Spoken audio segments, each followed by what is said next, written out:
Hi, this is Sue Jackson of the Book by Book blog, here with another Friday Reads.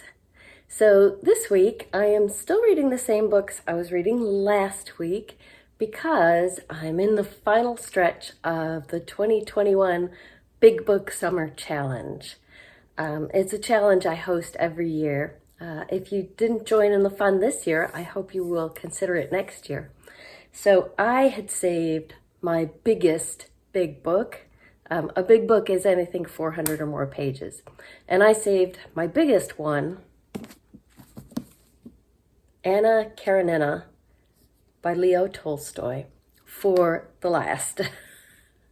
Okay, admittedly, I was procrastinating a little bit, but I've been wanting to read this for a while. I have never read any Russian novels, any of the classic Russian novels. For some reason, we didn't cover that in school. So I've been wanting to read this. My friends at the Book Cougars podcast also joined the Big Book Summer Challenge, as they usually do. And this year they did read-alongs, and Emily chose Anna Karenina as well. So I had a lot of company this summer. There were quite a few of us reading this.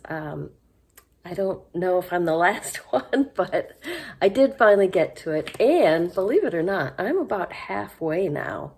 I'm enjoying it so far. I was a little concerned, as one might be with a book this size, written in, the 19th century, I think. That it might be difficult to understand, that the language might be kind of archaic, but none of that is true. It's actually very readable. It's written in short chapters. The plot is interesting. It moves at a fairly good pace. There are a lot of characters, but the characters are interesting and I want to know more about them. So, I'm enjoying it so far. So obviously Anna is kind of the lead character, although there are a lot of characters here. So basically the main thread of the plot throughout is that Anna is unhappily married and has a son, and she meets Count Vronsky at a ball at the beginning of the book, and she resists for a while, but eventually the two of them begin an affair. And this puts her, at that time and in that place, this puts her in a very difficult, if not impossible, situation. Her husband knows what's going on after a while. There is no good solution here. Divorce is really frowned upon, although he's considering it. And Anna and Vronsky really love each other, but they can't really be together. So, yeah, it's sad in some places. But that is really just one thread of a complex plot going on here. There are so many other characters. I particularly like, there's one character, Levine, who lives out in the countryside. He's a gentleman farmer, and I like the scenes that take place at his home out in the country, where he loves nature and the outdoors, and he's just always talking about how wonderful it is, and I liked those descriptive sections. On the other hand, there are some very lengthy philosophical sections.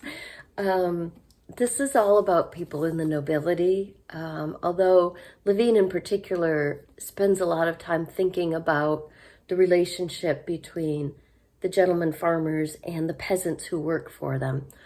But for the most part, most of the characters in the book are nobility, and they get together for these evening soirees, and they have these deep philosophical discussions about politics, about economics, all kinds of different things.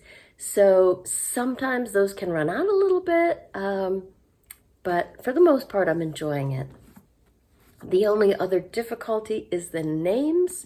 Emily at Book Cougars said something on the podcast the other day that really made me laugh. She said, if the characters in Anna Karenina had been named Bob and Bill and Amy, then the book would have been about 100 pages shorter. And I think she's right.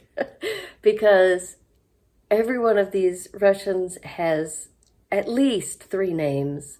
Sometimes they use the first name, sometimes they use the second name, sometimes they use the last name, sometimes they use some combination of those. Plus, everyone has a nickname, and it's pretty complicated, but I'm not having too much trouble keeping track. So that's Anna Karenina. I'm about at the halfway point, in my copy, about 300 pages to go, though I think most versions are about 900 pages long. So it is definitely a big book, and my last one of the summer. Because that is all I'm reading this month in print, I did squeeze in a nice short middle grade novel, middle grade or young adult. I think it could work for older middle grade readers or teens. It's called The Girl from the Sea, and it's by Molly Knox Ostertag. And I have read other graphic novels of Molly's before and really enjoyed them. She wrote the series The Witch Boy. So in this novel, and her graphic novels tend to be set in the real world, but with an element of magic or fantasy. The main character is Morgan. She lives on a little island off the coast of Canada, and her father's recently left, so her family's dealing with some things.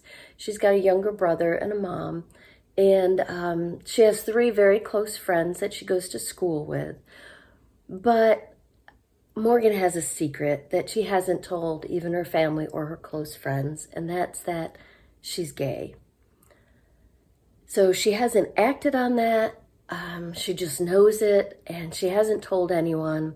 And her plan is to just keep this secret and then go really far away for college where she can finally be herself. Obviously not an ideal plan, but... And then one day down by the water, she meets this half girl, half seal who is a Selkie. And according to myth, or according to legend, I guess, when a Selkie kisses her true love, she can become human and walk on land. So they share a kiss, and the girl, whose name is Kelty, becomes human and walks on land. So now Morgan has a real life girlfriend, but nobody knows her secret. So that's what the book's all about. I really enjoyed it. It's a beautiful story. Anytime I set it down, I wanted to grab it and find out what happened next. There are some early scenes in the dark when she first meets her. And the drawings are beautiful, as Molly's always are. Realistic and colorful, and they just pull you right into the story. So I really enjoyed this. It's The Girl from the Sea, middle grade teen graphic novel by Molly Knox Ostertag. So I definitely recommend that. And finally, I am still listening to a big book on audio, The Accidental Further Adventures of the 100-Year-Old Man by Jonas Jonasson. Trying to say that the Swedish way. So this is actually a sequel, and I did not read the first book, which is, I guess, The Adventures of the 100-Year-Old Man. Oh no, I think it's something like The 100-Year-Old Man Who Climbed Out a Window. Anyway, this is the sequel. It's book 2. It seems okay that I didn't read the first book. It explains enough that I picked it up. So it begins with Alan, the 100-year-old man, and his friend Julius vacationing in Bali. So apparently at the end of the first book, they came into some money. They're kind of living the life on Bali. They take a hot air balloon trip for Alan's 101st birthday, and they end up crash landing in the ocean and getting saved by a North Korean ship.